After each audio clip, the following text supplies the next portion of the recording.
Mire, es muy importante el que platiquemos de lo que está sucediendo con España.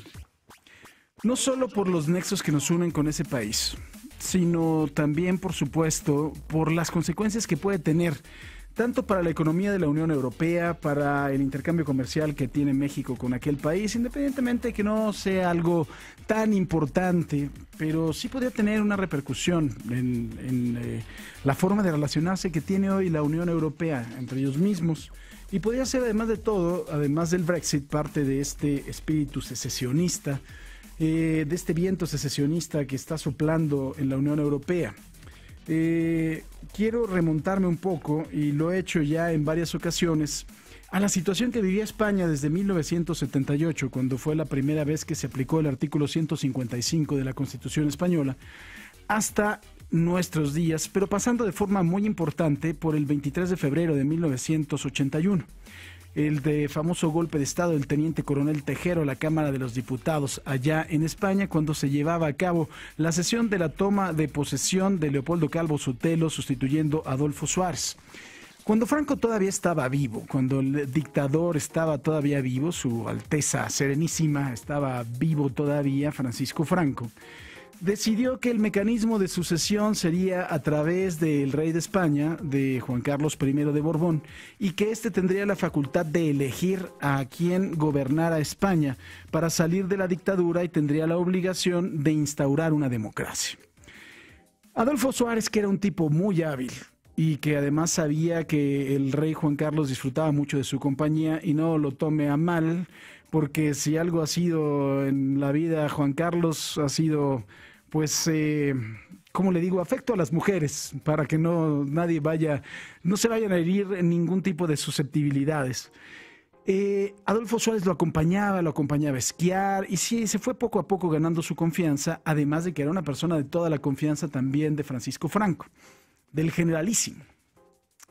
Y al momento que llega la muerte de Franco, Juan Carlos I, de conformidad con este mecanismo que había Franco dispuesto, nombra a Adolfo Suárez el presidente de España. Adolfo Suárez lo que hace inmediatamente, no obstante que era una persona muy cercana a Franco, si quería instaurar una democracia, tenía poco a poco que irle quitando poder a los militares y tenía que hacer realidad ese sueño democrático. En España, por supuesto, después de la guerra civil, de una guerra civil muy sangrienta que había enfrentado a la izquierda con la derecha, y después la derecha con la izquierda, y después que había enfrentado a la mitad de España con la otra mitad, porque poco a poco se iban confundiendo incluso, ¿no? En los mismos pueblos, se iban confundiendo los afectos, las banderas y los gobiernos. Si usted lee por ahí algunos libros, a mí los que me gustan mucho sobre la Guerra Civil Española, porque lo toca con tiento y además de todo toca con mucha crudeza el conflicto que hoy en día sigue significando para los españoles el enfrentamiento por la Guerra Civil. Me gustan mucho los libros de Javier Cercas. Me gusta mucho Soldados de Salamina, que habla de Sánchez Mazas. Me gusta mucho también El Monarca de las Sombras, o El Soberano de las Sombras también, que habla de un pariente, de un tío del propio Javier Cercas. Pero le dan a usted de verdad, además de Anatomía de un Instante, que es el libro en el cual se toca el golpe de Estado de Tejero en 1981, ahí de verdad poco a poco usted va a entender la crudeza de este conflicto y también la crudeza que causó en muchas comunidades en donde enfrentaba unos con los otros. En ese entonces, como ya le digo, con el encargo de llevar a España a la democracia, Adolfo Suárez tenía de alguna forma que limitar a los militares, que irlos sacando y desplazando del poder, y también darle entrada a las diferentes fuerzas políticas. Era impensable, desde el punto de vista de Adolfo Suárez, instaurar una democracia sin la participación de las fuerzas de la izquierda. Las fuerzas de la izquierda que, además de todo, habían sido, casi pulverizadas en la Guerra Civil Española. Luego, entonces, lo que más molesta a los militares precisamente ahí en 1980 es la legalización del Partido Comunista. Encabezaba el Partido Comunista en aquel entonces Santiago Carrillo. Santiago Carrillo, un hombre inteligente, un hombre además de todo buen político y con poco temor porque era todavía perseguido en aquella época. Era la izquierda más radical. También estaba Felipe González, a la postre presidente de España, y él encabezaba el Partido Socialista Obrero Español, hasta el día de hoy el PSOE. Y el propio Adolfo Suárez los dejó entrar al asunto político. Cuando llega este golpe de Estado, Anatomía de un Instante trata precisamente de ese momento en el que entra Tejero con una Luger que presumía se la habían regalado a alguien de la Alemania nazi. Esta Luger es la marca favorita de pistolas que utilizaban los nazis en ese entonces, los oficiales, y da un par de balazos al techo. Hay un video que exactamente graba esos momentos. Y usted se puede dar cuenta, además el video lo puede encontrar, lo puede usted encontrar en internet. Se puede usted dar cuenta que hay algunas personas que no se mueven de su curul.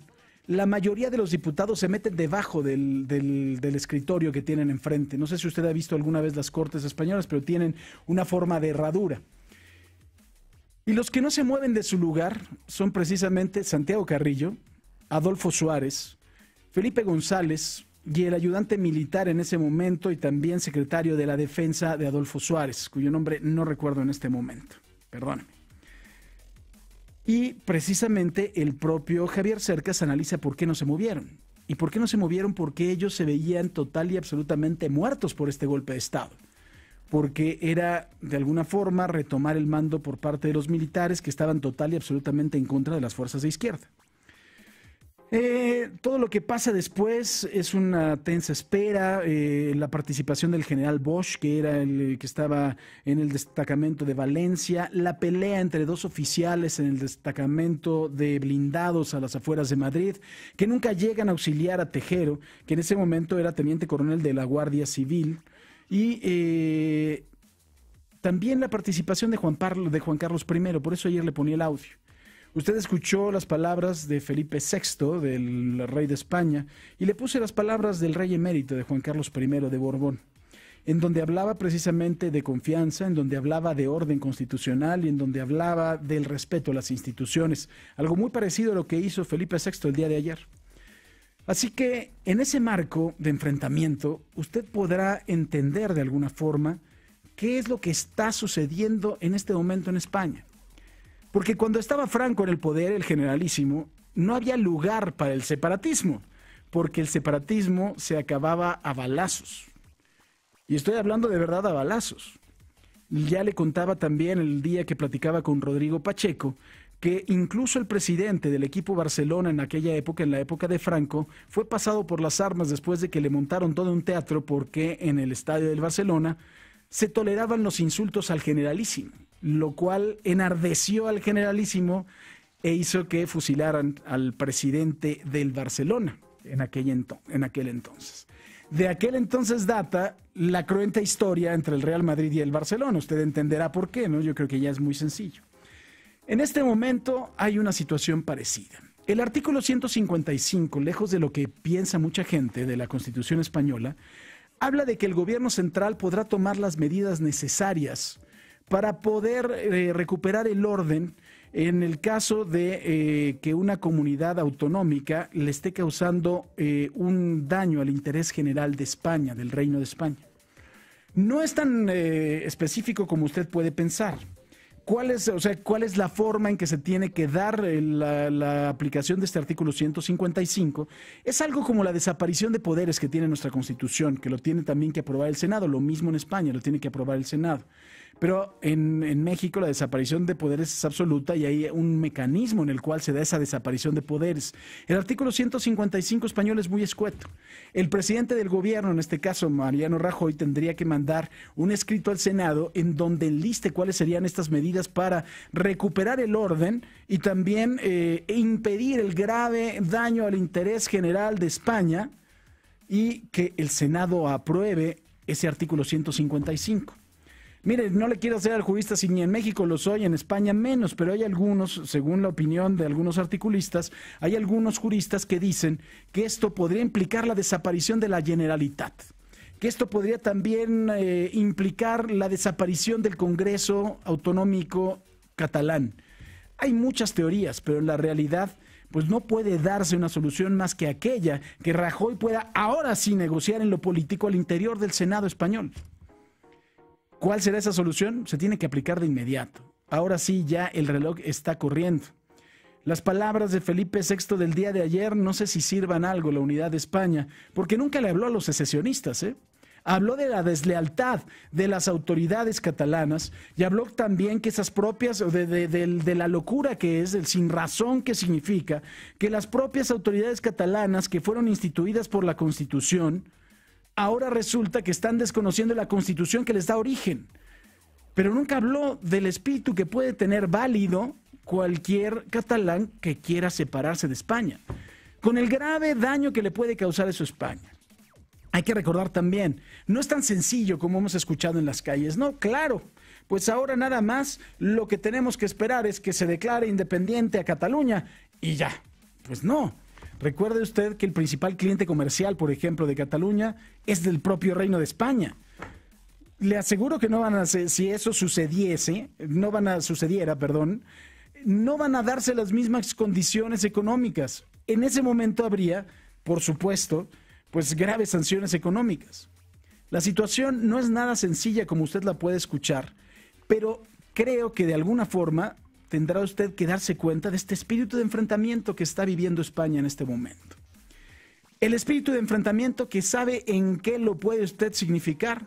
¿Conoce el Valle de los Caídos? La tumba de Franco, la que construyeron miles de soldados del grupo contrario a Franco, que finalmente perdieron la vida ahí, en el Valle de los Caídos, que es la tumba del Generalísimo.